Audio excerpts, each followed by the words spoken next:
We have started, so just to verify everyone can hear just fine, right? Here, there, everywhere, okay. All right, well, welcome to the greatest version of meteorological show and tell in the history of history, or something like that. This is going to basically be in 3 different parts. My presentations are usually geared towards the specific audience that I'm presenting to. So what I'm going to do here is I'm going to give you a little background on myself, whether you like it or not. I'm also going to give you a little bit of kind of like what is the day like in the life of a storm chaser, the real story. I'm going to give you some of the best photos that we've done, my wife and I. And then I'm going to take you through the year that was 2022, as far as when we went out for our chasecation. So, who is Jeremy? Gotta love that stuff. Chasecation. I actually got my Bachelor of Science degree in Atmospheric Science and Meteorology at Ohio State in 2005. Now, just to preface this was before Ohio State joined the Big Ten. So trust me, my wife and I are Huskers at heart. My wife actually does work at the University of Nebraska, so go Huskers. So when you play Ohio State, go Bucks. Anyway, so I actually worked for a storm chasing tour company starting in 2001, Storm Chasing Adventure Tours. We actually take around paying guests to wherever the storm might be in the United States. We had people from all over the world, UK, New Zealand, Japan, you name it. Just this fascination as far as weather goes. When I came out to the University of Nebraska in 2005, I actually, under the guidance of Ken Dewey, I actually became a part of their what's called Vortex Intercept team. So it's the university version of storm chasing. I am a self-taught photography enthusiast. My wife and I just love taking photos. But we also just love presenting to the public on various topics. Obviously, photography is near and dear to our heart, but we've also done topics as far as storm safety and storm ingredients and things like that. We've also presented on weather myths as well. And that was actually an interesting presentation we gave back in 2014 at the UNL Weather Fest. Photography has been part of various outlets across the country. Various National Weather Service offices, emergency management agencies. We always try to convey that our photography, we try to help educate the public in terms of storm safety and what have you. So that's a little bit of background about me. Great photo that my friend Tina Stahl here took with me. That was just completely by random, so just cool looking photo. Now, JRB Storm Photography is something my wife and I started back in 2012. This was again an outlet for us to actually share our photography with the public and also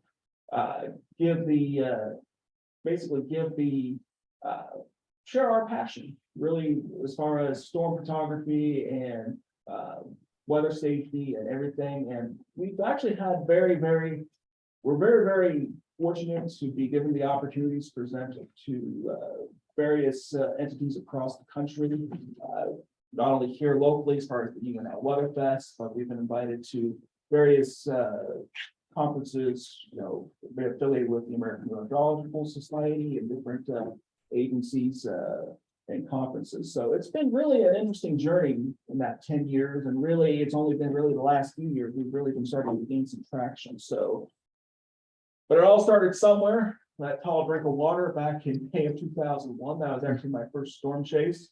175 pounds right there, including pimples. But hey, who's, it's a face that mother only loved that point in time. But yeah, that was the beginning of the journey. I always had an interest in weather, and at 20 years old, went on my first storm chasing tour. And at that point, the director of that storm chasing tour company said, "How would you like an opportunity to do this, get paid, and have no expenses?" And I'm like, absolutely. So for a number of years there, I went out chasing with them. And this was the early days where before, the advent of cell phones and getting all your weather data on those smartphones, we would pull up on this van, we would put up a satellite dish, try to find some internet. Usually that would take maybe 45 minutes, and then you find out your data is 3 hours old. So that was just That was Survivor, the real game at there at that point. June 24th, 2003 was kind of an epic day up there in the Sioux Falls area. We actually saw a dozen tornadoes. Fun fact, about a year later, so this was in the spring of 2004, I was in my dorm room and my roommate at the time answered the phone, came out. Those are the days with the old, the wall phone with like the 10-foot long cord. He comes out into the main foyer, says National Geographic's on the phone. I'm like, sure, Tom, what, Discovery Channel's too busy? I mean, seriously, come on now. No, it was actually National Geographic. They had found out that I had some video from this day. And they wanted to use it for a program for international distribution called Inside the Tornado. So they actually ended up using 45 seconds of that particular video. It never aired in the United States and only aired overseas. So still trying to look for that clip. So maybe one of these days I'll find it. Okay, so day in the life of a storm chaser. Now, I'll go through this. I won't go too terribly technical, but I just want to kind of give you a little bit of insight as far as what goes into it, the thought process, everything. So what happened was we were in Chadron that morning. We had actually gone through Toadstool National Park. We had gone through the Badlands the day prior. We're just like, hey, there's a chance of storms that day. Wake up in the Best Western, make an attempt at making a waffle, and kind of like maybe an 8.5 out of 10, but hey, you can only try. So you pull up to the Storm Prediction Center website, kind of see what the experts are thinking. These are the individuals down in Norman, Oklahoma, and you can actually, here at the end, I'll have some weather resources for the website if you want to check that out. But you can read through what the thinking is as far as chances of storms. Well, you can also go to each individual office. Now, of course, here in Lincoln, we're serviced by the Omaha Weather Service, but you can actually what's called an AFD. It's called an Area Forecast Discussion, and you can actually see what their thoughts are, not only for the next, few hours, 24 hours, but you can also see what their thoughts are for the next few days, and even up to a week in advance, kind of seeing what they're seeing as far as the pattern goes, what's going on. Well, this particular day, we're looking at seeing here, what is the thoughts? And we notice the Cheyenne, Wyoming forecast discussion was talking about supercells. Supercells are the ones that are generally going to be producing tornadoes in the most extreme severe weather. So that was what caught our eye right there. So it's thinking, okay, we probably want to look at Cheyenne. There's 4 ingredients for severe weather. And just remember the acronym SLIM. That's shear. And shear is basically just your winds blowing in opposite directions at different altitudes, helps generate that spin in the atmosphere. There's 2 types of shear. There's directional shear, again, winds in different directions, and there's also speed shear, meaning there's winds at different speeds. So that's what you need to have in order to get those storms really going. Lift can be basically a couple of different things. Usually it's either cold front, warm front. It could be due to orographic lifting like mountains, terrain differences, things like that. There's another thing called instability. Instability is just basically air parcels rising in the atmosphere and rising as fast as they can to generate that instability. For instability, you have it gets kind of like sure is just important. What is that looking like throughout the atmosphere? Want really good available moisture in order for that for those storms to really be able to keep going throughout the day. So when you see this right here, you've got this setup. We're thinking, yep, we're going to want to go to southeast Wyoming. That particular day, with like all the ingredients are coming together. So we departed Chadron. We're going to go for. Wait, you have to make sure you unmute Sydney. Never mind. Sorry, I forgot he was in this room. My bad. Okay, I'm gonna leave it, right? Yeah, you're good. Okay, just want to make sure. Because I don't want anyone to say, hey, we're not hearing Jeremy. Then you may regret that decision later. Anyway, so pull up here. Who doesn't like process? Come on. Come on. So you're in Sydney. We're looking at this mesoscale discussion pops up for Southeast Wyoming mesoscale discussion, or MD, talking about potential for severe weather, including supercells there in Southeast Wyoming. So it's like, okay, we're in the right place. Sitting there eating the runza, thinking, okay, morning storms are already forming. So it's like, okay, we got to grab the lunch. We got to go here. See up here in the, see that storm right there, the blue dot right there, that is us. Storm is kind of moving northeast. It's not moving very fast. It's right along I-80. So as we head here west, we're going into Wyoming. You can see here, it's kind of difficult to see, but you got this kind of like towering cloud going up. The storm's developing. That means you're seeing a lot of shear. Anytime you see those towers kind of tilting like that, that's something a lot of shear. Also, Wyoming is welcoming us right here. It says, "Buckle up, Buttercup." So you're in for a ride. So you stop off I-80 here. You kind of stretch, see what's going on. Storm developing. Town of Beaufort, population 1. To clarify, we did not meet the person. Maybe we're on vacation. Maybe it's a fib. We don't know. Anyway, the storm is developing right here. This bullseye, this right here is showing what's called significant tornado parameter right in the general area we're at. So it's again, reconfirms we're in the right spot. Now, at this point in time, there was a report of a tornado. Can't really tell. We're a little far away. So that's fine. Storm's coming towards us. So we'll get a better view. Storm goes tornado warn. Right now, we're on this west-east road just north of Cheyenne. We're driving towards it. We're just looking for a place to kind of pull off because the storm is basically moving kind of perpendicular to the road. We stop, kind of got a good area. See, it's kind of like clear slot right over in here. That's kind of indicative of what's called the rear flank downdraft. That means you've got some punching air coming in behind there. That's kind of indicative of what we've seen in the past that maybe there's tornado genesis going on, like the tornado may be ready to develop. Right here, you see this so often on radar, you got this little debris, what they call debris ball or signature right there. This tornado is coming out of the rain.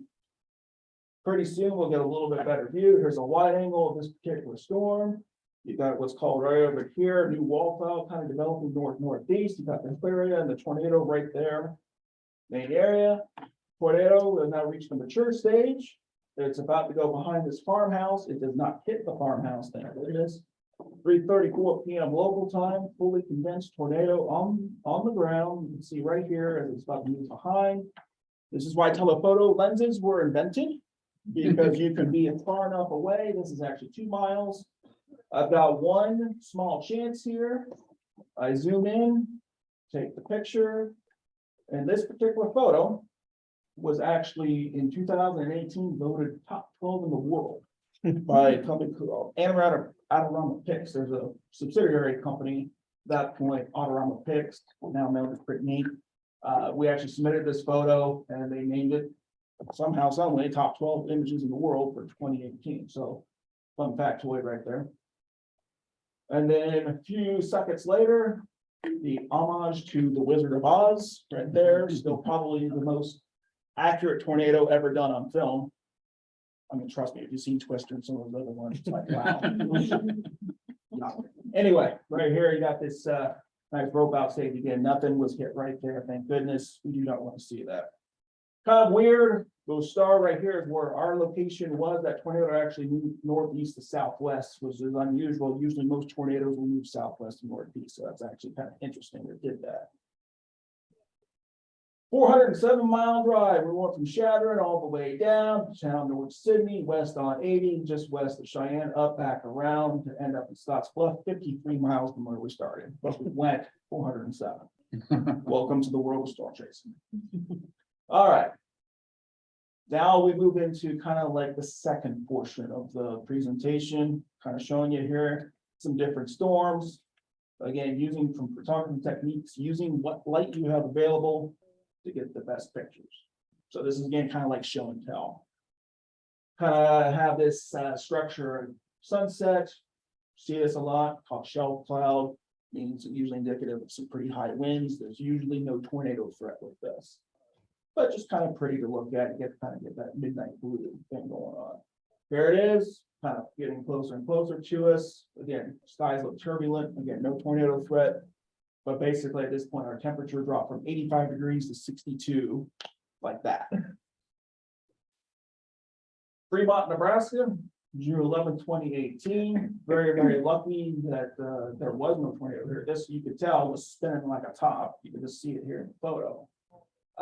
What actually would cause this storm not to produce a tornado was actually a couple other storms in the vicinity that kind of choked off the air kind of going into this one. So once that happens, this one actually collapsed and died, and then one further to the south took over. So we got Fremont got pretty lucky back there. This is in the grassland areas of it's called Thunder Basin over there in northeast Wyoming. Great place to see storms. Kind of late June there in 2019. This was later on that day near Hewlett. There was actually 2 tornadoes that actually this storm produced right back in here. Again, obscured by the rain. This is where it's actually moving into what's called the HP mode. There's different terms they use for supercells. There's HP, high precipitation, LP, low precipitation, and then you just have what's generally just regular supercells. This one is actually moving into what's called the HP mode, and how you know that is you're seeing a lot of precip, rain and hail just underneath that. HP supercells are very dangerous because usually, especially if they're on the road, you cannot see the tornadoes. So if you see that, get the heck off the road because there could be something nasty back in there. But this is what you can see up in Montana. This is more of the LP variety. You notice you don't see really any type of precipitation underneath that. It's just a general general LP supercell right there. Almost kind of got that Liberty Bell look to it. A little bit later on that day, kind of like this right here, this actually started producing 75-mile-an-hour winds. We actually had to get the heck out of Dodge because, well, you don't want to get hit by baseballs at 75 miles an hour. Okay. For you sunrise and sunset fans out there, just using a couple of them, just showing you the settings. Now, what I'm doing here is for your photography fan, I'm going to do the settings, on each of these photos. If you haven't noticed, we'll just go through these. This is Waikiki Beach in Hawaii. If you haven't been there, go. Actually, fun fact, this is in Bismarck, North Dakota. This is July 5th of 2014. What's fascinating is this picture being that far north that time of year, this is at 10 till 10 at night, 9:50 p.m. because the sun is setting so late. So you actually have this cumulonimbus developing, and yeah, great picture. Right place, right time. Love going up to the Badlands, especially when you get towards sunset here. Those rocks start getting that pinkish hue. Storm there off the distance. Again, Hawaii, gotta love it. State Capitol building, Sundog around the Capitol. Fun fact: took that picture, was -5 degrees. Sometimes you gotta earn it, people. You gotta earn it. Gotta earn it. No pain, no gain. Right here again at sunset, that same Hewlett storm. Now you can see this. There's definitely, you can tell there's something on the ground back in there in the rain. Colorado, rain coming down there at sunset. It's actually fun fact. I took this from my apartment balcony. We have a great view of the southwest. When we got our apartment years and years ago, the apartment people were kind of like, "Why are you wanting an apartment that faces southwest?" Well, because we see storms coming right at us. Obviously, still think we're kind of nuts, but whatever. All right. How to photograph lighting and do it as safely as possible. Everyone, I get that question every once in a while. Like, well, how do you do it and how do you do it safely? Well, I don't know if there is such a thing. So safely as possible. And just to preface, no, this does not work. Hey, the movie was a cult classic, so what can you do? All right. Lighting photography, if you're interested in doing it, first and foremost, invest in a really good tripod, even more than your lens or camera. What it really boils down to, yes, there's better lenses and cameras out there you can spend buku bucks on, guilty. But basically you want to make sure you're investing in a good tripod more than anything else. It's going to keep that camera nice and steady. You'll be able to get the best pictures possible. You're going to have to do manual focus, and you're going to want to make sure that you're sending it to manual shutter and actually so that you can adjust your shutter and aperture. Now, these are photography terms, of course, so if photographers out there, if you need some more tips or anything like that, just come see me. You got to talk to. But this is what you can do. Now, this one, yeah, I mean, you have to adjust. This one, what happened was, the lightning was pretty close. I'm off on my settings right there, so you have a bit overexposed there. A couple minutes later, adjusted, my settings a little bit, got a great picture. Each lightning strike is a little bit different. Sometimes you get multiple ones, sometimes you get ones that are branched off. Sometimes you have dual branches. Sometimes it's just a single bolt. You know, colors can be different. Each one, just depending on the availability of light. This one was actually at 1:30 in the morning. I'm just nuts like that, I don't know. That was actually, that lightning photography, that particular lightning photo, excuse me, was actually the one that probably really started generating. I know it's a lot of interest in what I do. Up to that point, it was just kind of doing it mostly for fun, but once this photo started circulating, it's just like, Jeremy's kind of an interesting guy. You know, the family thought so all beforehand, but you know, they started make things matter. Now, interesting fact right here, that lightning that came right here, this is approaching midnight here on July 25th, 2015. That little structure in behind there, that is a shelf cloud. Now, I mentioned before, shelf clouds are indicative of wind. Hypothetical question here. What happens when a 17-mile-an-hour wind hits an unanchored tripod? Bad day. Yeah, the thing is, make sure you're using your lens hood and make sure your tripod is anchored. Otherwise, it's a bad day. The good news is the camera was okay. The shutter release, well, rest in peace. All right. Lightning can also occur up in what's called the anvil of a thunderstorm. Now here's a schematic where the anvil would be this up in here, that area. So you also have to be careful because we're going to see here later on some storms that we saw in Colorado this past year. You can actually get some pretty nasty lightning right out of that anvil. And that anvil can actually be 10, 20 miles downstream from the storm. That's why you get these called these bolts from the blue. That unfortunately people do get killed sometimes from lightning, and it could be clear blue sky where you're at. Dual branch on April Fool's Day. This lightning right here, getting towards sunset, you got that kind of purplish hue right there. A few minutes later, this one. Now, one thing I'm going to state is that this was taken in North Dakota. I got news for you. If you go to North Dakota, bug spray is not going to help you. No, we stood out there photographing lightning for probably about 2 hours, and then you start seeing mosquitoes, Texas-sized mosquitoes. Be like, yeah, this is not going to be a good day. Again, just some more examples here. Single bolt here at sunset near northeast Wyoming. Single bolt in Montana. And for you photography fans out there, generally what I say is ISO 100, aperture 8.0, and then just kind of adjust from there as far as trying to get your pictures. Like lightning photography is definitely a lot of trial and error. All right, couple tips from your favorite photographer over here as far as making your images unique. One, keep your horizon level. Sounds duh, but yeah, I mean, that could make or break your photo. Sometimes the best zoom is your 2 feet. Use your foreground elements or objects for interesting photos. Just use what's available. You'll see some examples here. Try black and white for certain images, and try to even out the exposure by trying different things. Here's one right here. My wife told me to lay down in the road. I mean, I'm not going to ignore her. She knows best, right? So you just point the camera up, like kind of scroll down there, just see what's going on. And you got those beautiful clouds up there. Those are Momatis clouds. Oh, good.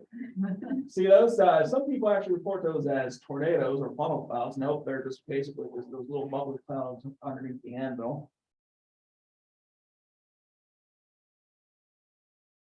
This is probably one of our more famous photos, because you just see everything right there. Got farmstead there in the corner.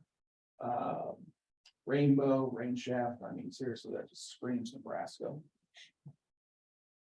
Right here, this is again that Wyoming day. Saw the tornadoes. This is the wall cloud becoming obscured by rain. Again, using the foreground there, the fence. Double rainbow in Montana. Tell you what, central Montana, that's an interesting place. They don't call it big sky country for nothing. Colorado.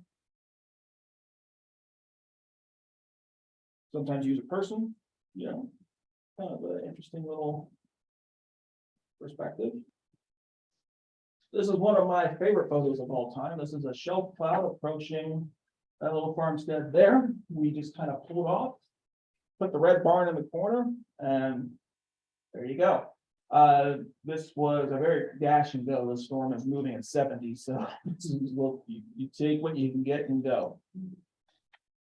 Railroad tracks. Storm at sunset. Ale shaft. Use the black and white. Sepia mode. Storm out there near Lexington. I'm using a unique angle to kind of give that little storm a little interesting perspective there. All right. So now we've reached the point of what happened in 2022. 4,604 miles over the course of 2 weeks. That's the first thing. Does that sound like fun to anyone? No. Well, I'll tell you what, in my 20s, that was, no problem. Now, at the age of 41, almost approaching 42, yes, I dated myself there, but whatever. Yeah, not so much fun. Anyway, so over 4,600 miles over the course of 2 weeks there. So let's kind of take you through some of the highlights. May 29th, we're up in kind of like northern Nebraska, and sometimes storm chasing. Well, it's just a lot of waiting.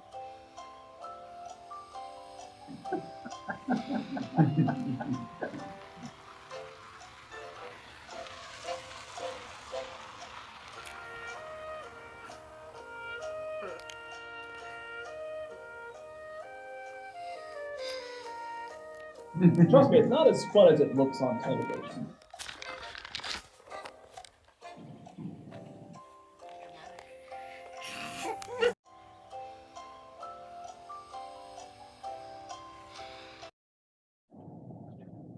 Now, the other thing that happened is we reached it's called Chaser Convergence. All these cars represent storm chasers. Sometimes one, sometimes many, all of the cases. And sometimes you'll see that and everyone's doing the same thing. Everyone's waiting for storms to go. This particular day, we just had what's called a very strong cap. So temperature inversion. That means your temperature is warmer aloft. What happens is you have those air particles that are rising up and it hits this lid, that inversion, and basically the air cannot go. So if you've ever paid attention outside, you see clouds and they're going up, collapse. That's how you know you have what's called that cap or temperature inversion going on there in the atmosphere. So by the time storms start going, it's at night. So you take what you can get. Next day, May 30th, near Sioux Falls, messy setup. Storms are moving at 75 miles an hour. No, thank you. So basically we positioned ourselves to see what we could see. This storm right here, you can see this right in here.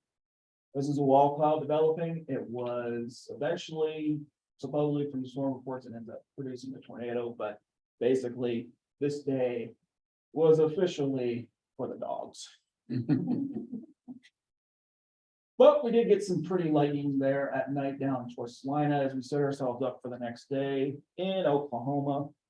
Now this particular day, things looked a little bit better. The one thing that we were really lacking, and that is what happens in the drought here, is low level moisture. There was just not quite the moisture that you needed.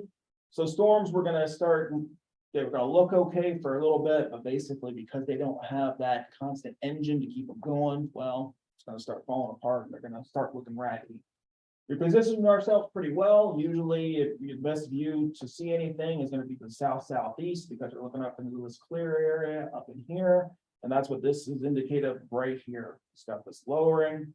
We were in the best spot to see something, if anything developed. Well, what happened was the storm got real messy and it became HP.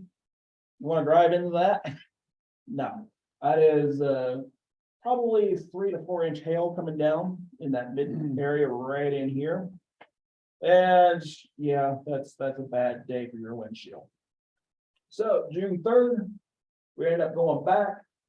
Our friends Bob and Tina were with us there for the first few days. Then we picked up some more friends, Julie and our other friend Aubrey. They're all Julie, Tina, and Bob are weather service employees for different weather NWS stations across the country, and Aubrey's a meteorologist with a TV station in Harrisonburg, Virginia. So we had our chase crew set. If you've never been to Thunderhead Brewing in Kearney, it's a wonderful destination. Great pizza if you like the thin crust. If you go there, tell them to sent you, you get a discount. No, you won't. Anyway, so this particular day, June 4th, looked pretty good, but the biggest question mark was, again, K value, is that energy? Was that energy going to be there to get storms going? So we did what we could. Storms looked pretty good there for a while. You can see here there was a little funnel developing, but again, there wasn't just quite enough going. Those ingredients just weren't coming together just quite right there. But we still saw some good storms. And we saw some terrific lighting. If you're a fan of lighting, you're going to love the next few slides. Right here. Another good bolt. And then, sorry, this is a little wacky, so play this maybe a couple times here. That's a time lapse. So we're doing all these different photos. Each one of these, I think, are about 0.1 seconds apart, and over the span of, I think it was over the span of about 40 minutes.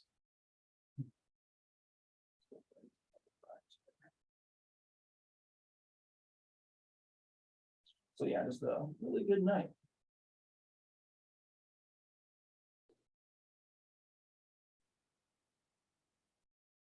All right.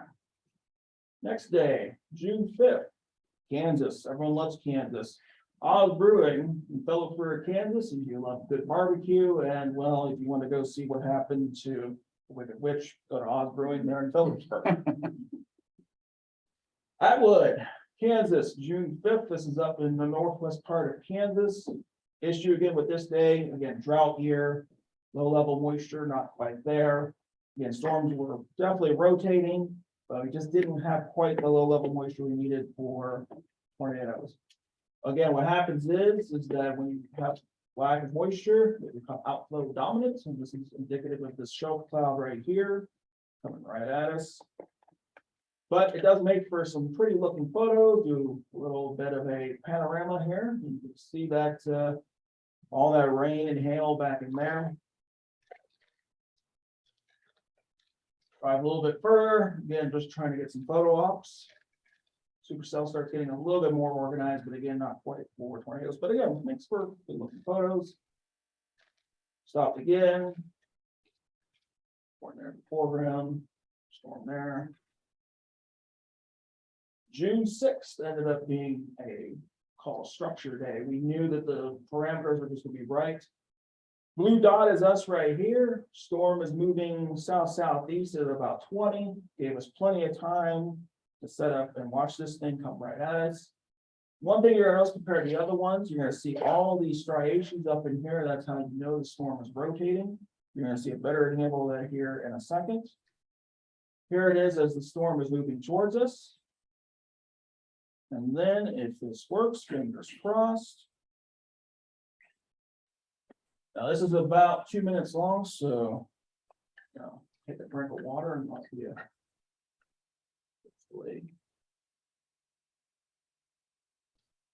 So again, this is a 45-minute time span condensed into 2 minutes. One thing you'll start noticing here as this storm starts approaching, you're gonna be able to see it rotating.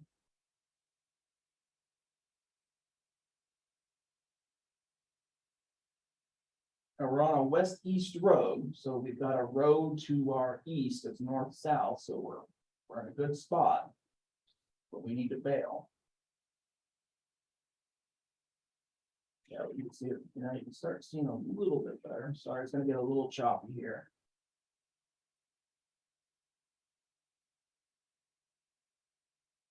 Start seeing that thing rotate.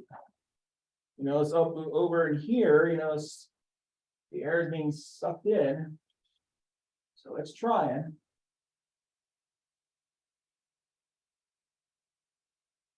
It's also kind of gives you the idea of the amount of activity that could be going on. All the picture taken back and forth, checking radar, seeing what's going on.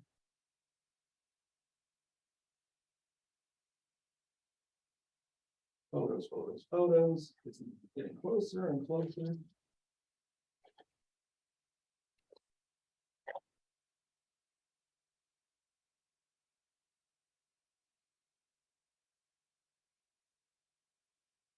Again, the storm's only moving about 20-25 miles an hour. Yeah, you don't want to try to do this if the storm's moving at like 50.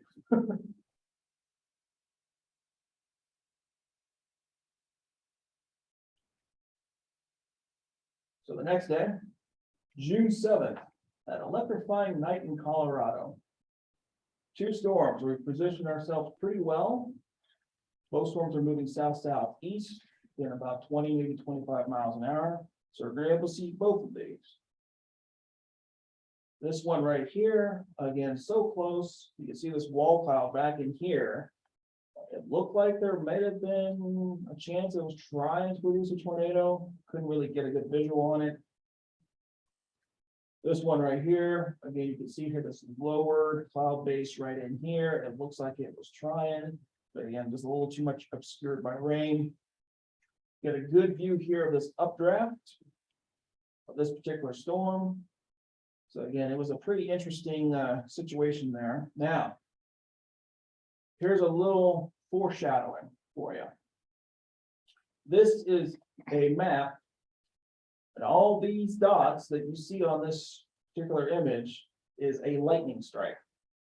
So this is between, basically it's midnight to, or excuse me, it's kind of like 7 p.m. to 7 a.m. over the course of a 24-hour span. Now, while you were seeing all that, where were we? The blue star is our location. So, interesting night of lightning near 2 buttes in southeast Colorado. Interesting pictures. Trust me, it's going to get better. And you are more than welcome to do it all if you want to. If you don't want to, it's not required. Right,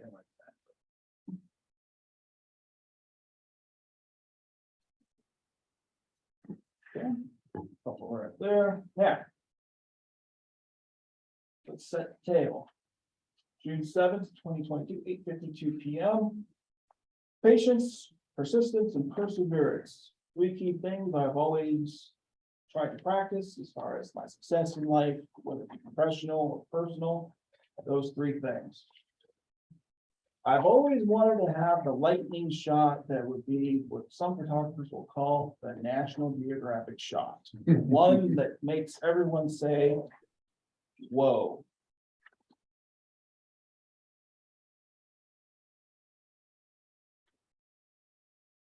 Whoa. There you go. There it is. That was over the course of 18 seconds. And you can see right here, this is everything coming out of the anvil. See up in here. So I said, again, remember what I said before about lightning coming out of an anvil. That's pretty far away, actually, amazingly enough.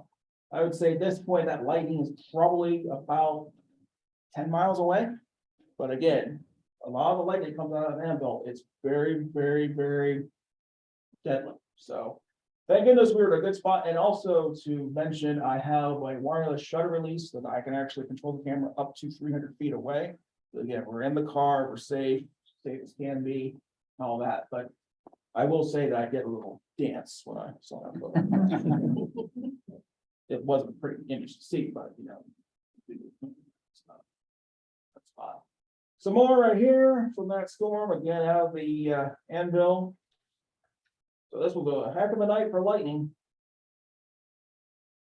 There's another good one up here. Couple different ones. Yeah, best night of lightning photography I've had. So thank you, Colorado. All right. And then one final day there, June 9th of 2022, near McCook, Southwest Nebraska. Pretty good.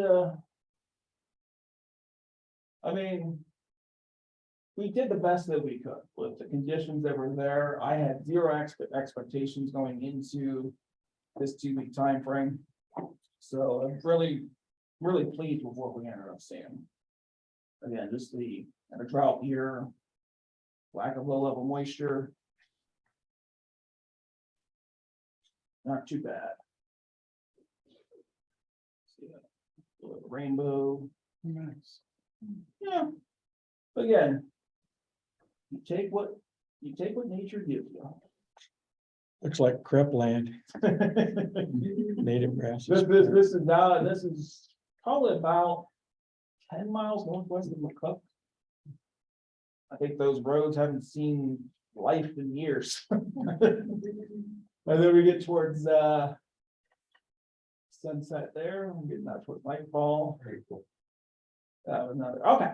So to share some knowledge with my co-workers, some weather resources. Now what I can do is I can make this available if you need this later. But here's a list of website for various weather information. Yeah, probably for your purposes, the one that you're going to pay attention to is this one right here, the NWS FO Omaha, so it's National Weather Service Forecast Office. So that's weather.gov/OAX. Again, if you want to read what their thoughts are for a particular day or upcoming days and get an idea about what the weather's going to be doing, just click on what's called the AFD Area Forecast Discussion. You will get a good idea of what is coming up down the road as far as weather conditions in our area. Some apps you can use on your phone or electronic device. MPing is a nice one. MPing is a app to report conditions at your location. So you can report pretty much anything. You can report rain, hail, snow, sleet, whatever the case might be. The reason why MPing is important is it is verifying watches and warnings. They need that data in order to better further advance the warning process. So having that ground truth to validate that is important. So MPing is an important tool in order to do that. Lumi is a sunrise and sunset at a specific spot. So if you ever want to know and touch with an app what your sunrise and sunset is at any location, Lumi's one that we use. Radar Scope for radar purposes. It's probably the most popular radar app out there.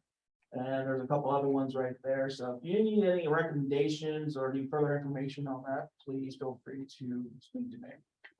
And then to close up shop, we'll give you some of the best beyond the atmosphere, because we do other things beyond just weather. This was in 2012, about 1.2 million snow geese. So if Hitchcock's and birds gives you the turn away. Yeah, my wife does not like that, so she's like, yeah, go have fun. So, yeah, air shows. We love going to air shows too. Fireworks is a great way to actually Cool. kind of set yourself up for lightning photography, because it's basically the same concept. Everyone's favorite thing from a few years ago that everyone still talks about. The solar eclipse. First time ever doing this. We're out near Bingham, out in Panhandle. all this time looking for clouds. Now we're driving around hoping for no clouds. Kind of ironic. Well, success. And then this is the entire progression of it. Sorry, the span's on my screen. There it goes. So that's just 4, 5, 6, 7, yeah, 9 images just composited together. Next one's going to be the full moon. Icon P1000. This is the longest 35 millimeter base zoom that you can buy on the market. So this is basically a 20, I'll say it's a 2800 millimeter equivalent. So yeah, you can zoom right in there. No problem. This next one is going to be on Mauna Kea, so that's on the big island of Hawaii. This is 9,200 feet elevation. Only need to do a few seconds there for shutter to capture the Milky Way right there. Clear, clear sky. Then later on that night, how do you celebrate getting a picture of Milky Way? Go see a volcano. I mean, why not? I mean, that's all cool kids do, right? So. And then, of course, Smith Falls out near Valentine. All right, a couple news and notes, and then we'll get to questions, comments, and criticism. Hopefully, more of the former than the latter. Stormfront Freaks podcast, December 29th. I will be a guest on that particular episode. Don't know what exactly the topics will be just yet, but they did invite me, so that's when it's going to be recorded. My guess is it'll be available sometime within a few days after that, so probably right around the first of the year.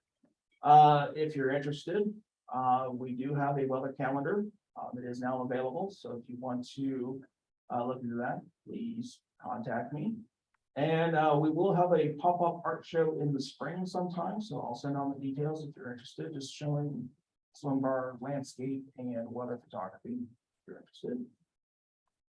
And that will conclude everything. If you're interested, there are my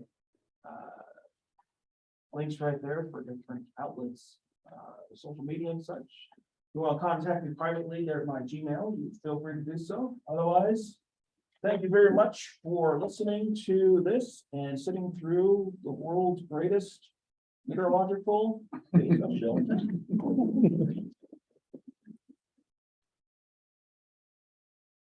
Do you have a favorite app or a recommended app for lightning strikes and map app, like live?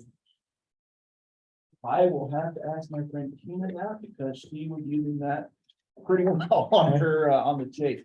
Yeah, basically there's an app that literally will, you just hold your phone and basically it'll just start taking just like a billion pictures. And then it just have to be, if you have a lightning strike, it'll capture. I was thinking more of a weather type. Or Oh, it's lightning weather? striking here. Although I am now curious about that app. Now you're gonna read about that too. Actually, I'm not sure if they have a website, but let I mean, me. I had one. It's actually one of the ones you told me about, Okay. but it seems like they stopped doing that. Yeah, I know.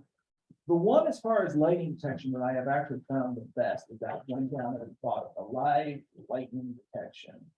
Oh, They're pretty good. I've actually used that map that I pulled up for that one in Colorado.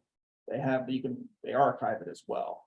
But in real time, as there's storms like in your area and so forth, it'll literally, as soon as there's a lightning strike within a millisecond, it pops up there on that map. So they've got a pretty good interface as far as yeah. I had one where it would show, like, I was watching the neighborhood, it'd show a lightning strike, and then it would have bands that were like the speed of sound, I think, that would come out. And pretty much about the time, you know, that band would be hit my house, boom. I have not been able to find that again. I had it for one storm, and I almost feel like it was a feature that they took away from an app. it might have Yeah. been. Sometimes, depending on the company, they run into these proprietary issues if Oh. they're using someone else's proprietary Yeah, equipment, and then they get caught, and it's like, oh, sorry, you're gonna have to take that that's down. probably what happened. And that's probably what happened there. Oh, well, But yeah, I'll do some search around, see if there's anything better, but I do use that a lot, that particular site. They do pretty well, and obviously it's their own stuff because nothing's been taken down, so. I want to find out about that lightning delay thing too. I will Intriguing. ask my friend, yeah, they were, both of our friends were using that a lot. And actually, that one photo there at the beginning about Jeremy, that's how she did it. I actually, unfortunately, was in front of her camera. Didn't realize it.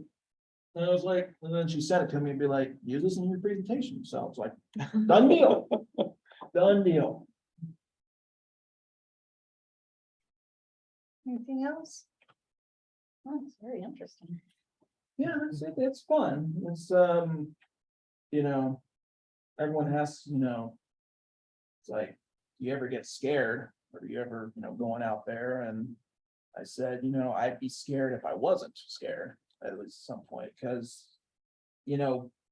weather's unpredictable. Storms are unpredictable. So really, at any point, we are taking a risk out there, and we're fully aware of that. You can take as many precautions as you want, but the bottom line is that, storms are inherently dangerous, and you take every precaution possible, and still things happen. So again, it's one of those deals where, we're always out there where we try the best that we can. You learn from mistakes, and, that's what you do. But yeah, there'd become a time where, again, I'd be a little afraid if I would go out there gun ho and be like, oh, this is, fine, and, no issues or worries. It's that little dose of reality check that kind of keeps you in line. So. But this is fun. We should do this once a week. Well, thank you so much, Jeremy. No, of Really course. appreciate it. No, thank This you. was awesome. Thank you. Did you ever have to take cover for? Oh, that's a great question. That's All the one. time. What's a good story? And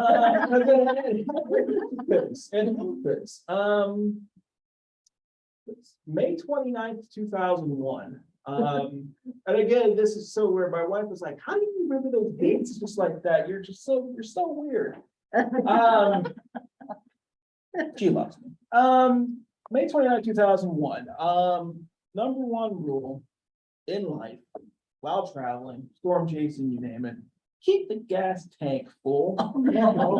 So we're pulling up. There's this nice supercell going across central Texas, and we're running a little bit low on gas. So we pull into this little town. I think it's called Quitique, if I remember correctly. I may not be pronouncing it right. Power grid is out. We are also out of gas. So we're sitting there looking like a bunch of idiots sitting here at this gas station because we're out of gas. We have a supercell coming right at us. And next thing you know, there's three guys in a pickup truck, a big old horn on the back of it, all those crankers. That is their tornado warning siren. And now they're going through Main Street, cranking that warning. It's like, okay. So what do we do, boys? I run into the gas station to see, it's like, okay, so if we need to duck and cover here, is there any place that we can go? So I go back there, I see they got this beer cooler back in the back. I can now look at it and be like, maybe 7 or 8 of us can wedge ourselves in there, but there's like 14 of us, so we're either drawing straws or we're gonna have to find something else. So at that, I'm coming back out, and so it's like, well, we'll just wait for the storm to come, and what will be will be. Start getting hit by that rear flank downdraft, and that wind in behind that storm can get pretty gnarly. And I think we were getting hit at some point by about 70, 80 mile-an-hour winds. So at that point, it's like, well, jump back in the van. There's a gentleman from the UK, and I'm not going to try to impersonate a UK dialect. He gets in, and he says, "Funnel cloud straight above us." Now, look out the window, look under that canopy, and that canopy is starting. Funnel cloud literally went right over. Tornado touches down a mile down the road. Like, well, keep gas in the car at all times. Lesson learned. Another great one, June 7th, 2009. We were in Northwest Missouri, again, the thing with the dates, you know, you're just gonna get used to it. We're in Northwest Missouri. We're actually choosing with a scientific group at that point, we'll call Vortex 2. Just the research, you know, looking into tornadoes and such. Well, we got one of the individuals affiliated with them at that point. Somebody to go along, so it's like, hey, you want to come with us on this one particular chase? It's like, sure, we're doing it. Very, very smart people. Cannot emphasize enough. Some of the smartest people on the planet when it comes to, you know, storms and meteorology and so forth. We're going along, we're pulling up, we're gonna watch this storm. Pull up, everyone's out of the vehicles. Lightning coming down. I'm out of the park for like 5 seconds. I'll look over there and be like, hey guys, are those propane tanks? Everyone looks around. Expletive, expletive, holy expletive. Everyone back in the cars, we are, so just like, apparently don't want to be in your propane tanks during the thunderstorm.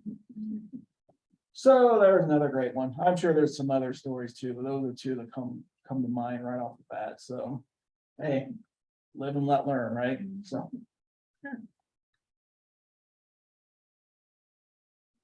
Well, thank you so much. Oh, I thank really you. appreciate this. Thank you.